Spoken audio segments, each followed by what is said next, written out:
about a half a year ago, Bob remembered that he is an astronomer, an amateur astronomer, and pretty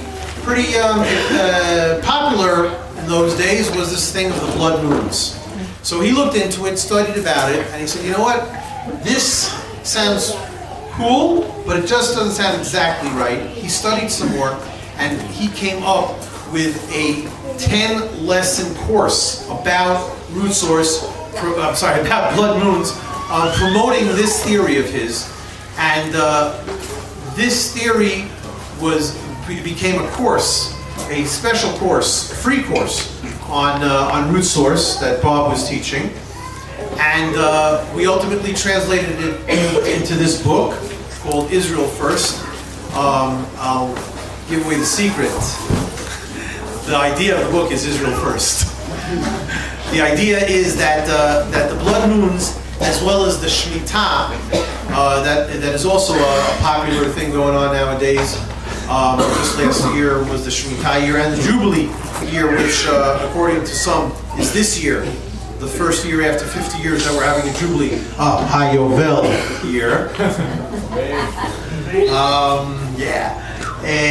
All of these ideas Bob and I studied, and we came up with the conclusion that all of them are not evil omens for the Jewish people, but just the opposite.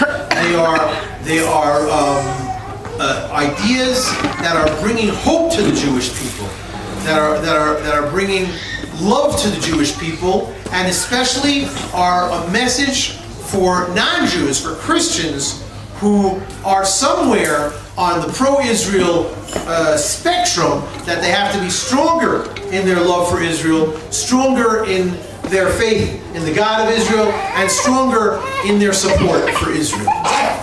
So, that, it looks, according to the sun, it looks like my time is coming almost to an end, but it's not going to come to an end until I take a few questions from the crowd, right? You're teaching on the blood moons versus Rabbi Jonathan Kahn from the States. Rabbi Differences? Yeah, Jonathan Kahn is actually teaching about the Shemitah, and Mark Biltz is teaching about the blood moons.